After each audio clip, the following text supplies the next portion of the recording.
Bismillahirrahmanirrahim. Assalamualaikum warahmatullahi wabarakatuh. Sebelumnya, perkenalkan kami dari kelompok 13 akan mempresentasikan atau menampilkan pematerian yang berjudul Perkembangan dalam Kelompok Sebaya untuk memenuhi salah satu tugas mata kuliah perkembangan peserta didik di SD dengan dosen pengampu Ibu Wina Mustika Ati, MPD. Sebelum kita memasuki pematerian, kita akan memperkenalkan diri kita terlebih dahulu. Next.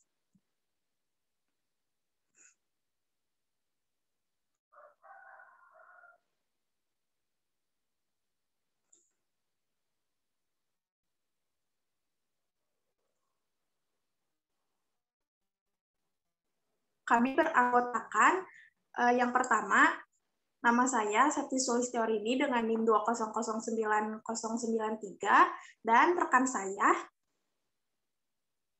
Lulu Nadia Tunada dengan NIM 2006924.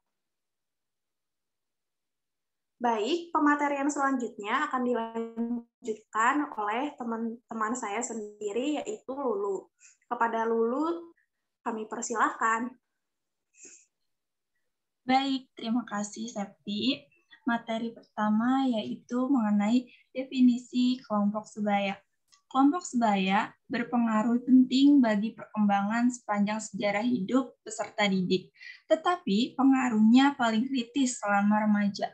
Sering muncul kontroversi tentang mana yang paling dominan bagi perkembangan kepribadian, apakah kelompok sebaya atau pengaruh orang tua, terutama selama masa remaja. Sebagian besar anak dan remaja dalam situasi ini tidak diskriminatif mengenai jenis kelompok mana mereka bergabung. Mereka sering akan berubah menjadi kelompok lain hanya karena kelompok itu menerima mereka. Bahkan, jika kelompok itu terlibat dalam kegiatan ilegal atau negatif sekalipun, keterlibatan mereka pada geng misalnya adalah bentuk umum dari interaksi mereka dengan teman sebaya, sehingga muncullah kegiatan antisosial yang terorganisir. Geng itu mungkin didasarkan pada etnis, jenis kelamin, dan kegiatan umum.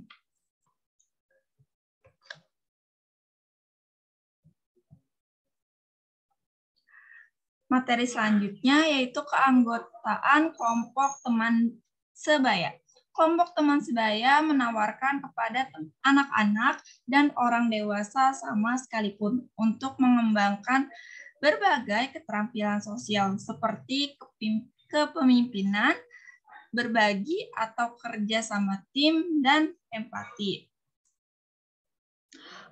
Kelompok sebaya juga menawarkan kesempatan untuk bereksperimen dengan peran baru dan interaksi sosial, mirip dengan kelompok perlakuan, walaupun mereka kurang terstruktur.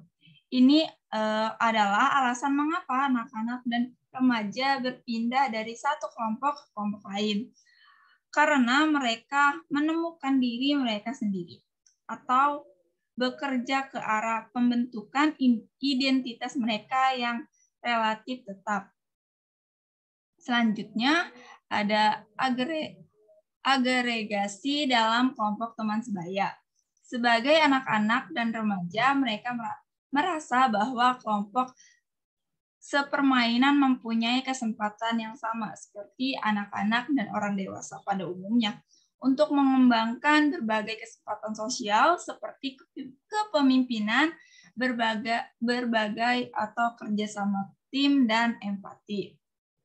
Kelompok bermain juga menawarkan kesempatan untuk bereksperimen dengan peran dan interaksi baru dan dapat memiliki berpengaruh positif terhadap individu. Baik, terima kasih Septi.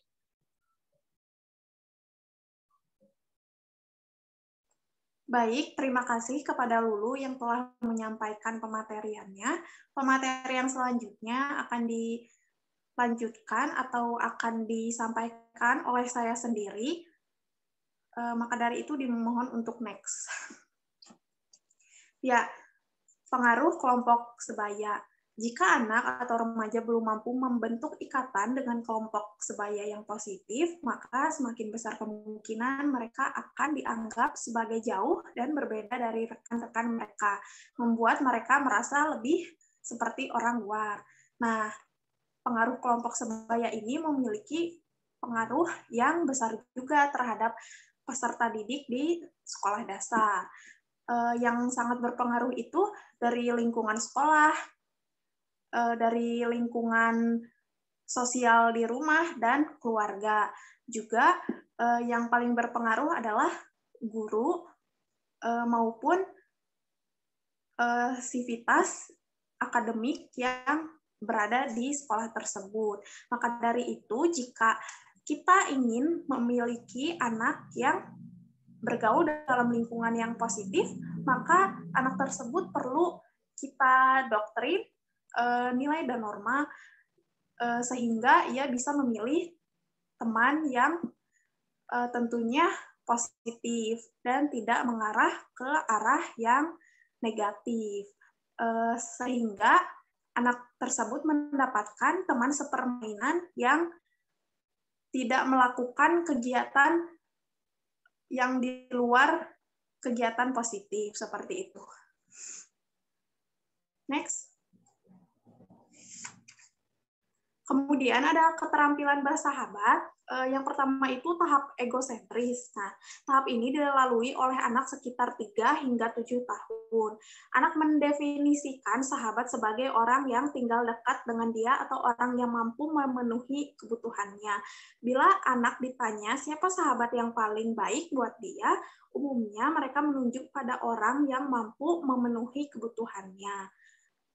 Nah, ini berarti anak itu sangat membutuhkan orang yang bisa memenuhi kebutuhannya. Maka dari itu, kita sebagai orang tua atau kita sebagai guru perlu mengajarkan anak kita untuk bisa saling membantu satu sama lain. Kemudian yang kedua itu tahap pemenuhan kebutuhan. Nah, tahap ini dimulai antara usia 4 sampai 9 tahun. Pada tahap ini, anak mulai tertarik dengan pribadi anak-anak lainnya. Sahabat buat mereka adalah orangnya, bukan mainan atau rumah tinggalnya. Nah, anak mulai bisa membedakan bahwa ibu bukanlah teman satu-satunya buat mereka. Adik bukan lagi sahabatnya karena ia tinggal serumah. Anak mempunyai kebutuhan untuk bergaul dengan orang lain.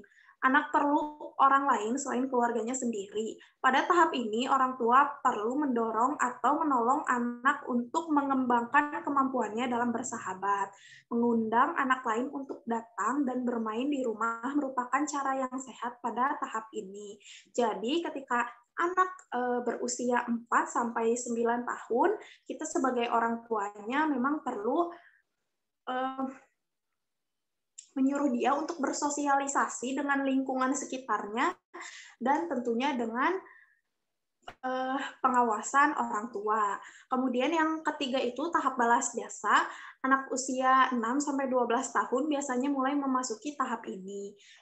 Sewaktu liburan ke Jakarta, sangat mungkin anak mulai sibuk mencari kado untuk teman-temannya. Pada usia ini, anak mulai mengerti apa artinya nilai tukar-menukar dan rasa keadilan. Ia sudah mempunyai sahabat. Baginya dalam relasi ada nilai keadilan. Sahabat memberi dan dia juga merasa perlu memberi balik yang sepadan dengan pemberiannya. Dengan demikian, anak belajar menilai makna tukar-menukar dan rasa keadilan. Ini berarti jika anak kita itu dia sudah mengenal nilai persahabatan, yaitu rasa keadilan dan rasa saling timbal balik. Lalu yang tahap keempat itu tahap intim. Nah, pada usia 9 sampai 12 tahun dominan dengan persahabatan yang intim. Pusat perhatian dalam persahabatan berubah dari hal-hal yang nampak menjadi lebih psikologis dan emosional. Kesediaan untuk berbagi emosi, masalah, dan konflik merupakan keterampilan yang amat penting dalam tahap ini. Anak tidak saja belajar menukar kado, tetapi ingin melihat sahabatnya berbahagia. Pada tahap ini, telepon di rumah biasanya menjadi rebutan dengan orang tuanya. Berjam-jam mereka saling menumpahkan perasaannya kepada temannya. Kalau menurut pakar psikologi, ia menyatakan bahwa tahap ini merupakan fondasi yang penting. Nah, untuk semua hubungan akrab di masa yang akan datang. Tahap ini hanya bisa dilalui dengan baik bila anak telah melewati tahap-tahap sebelumnya. Kemampuan menyampaikan perasaan dan informasi dan kepada siapa mereka dapat menyampaikannya tampaknya menjadi faktor penting dalam membangun keluarga yang sehat. Status, kekayaan, dan ketenaran tampaknya tidak cukup untuk membangun satu keluarga atau persahabatan yang bahagia. Maka dari itu, kita sebagai orang tua atau sebagai guru di sekolah perlu mengedukasikan bagaimana caranya agar anak bisa bersahabat atau bersosialisasi dengan baik dengan lingkungan sosialnya yang berada di sekitar. Seperti itu.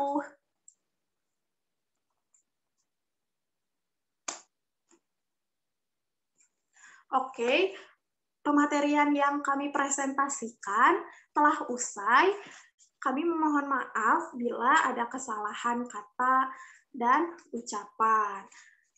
Maka dari itu, kami mengucapkan terima kasih yang sebesar-besarnya untuk perhatian kalian yang telah menyimak PPT tentang perkembangan dalam teman sebaya. Untuk itu, kami membuka sesi diskusi kepada teman-teman semua. Sekali lagi kami mengucapkan terima kasih dan sekian. Wassalamualaikum warahmatullahi wabarakatuh.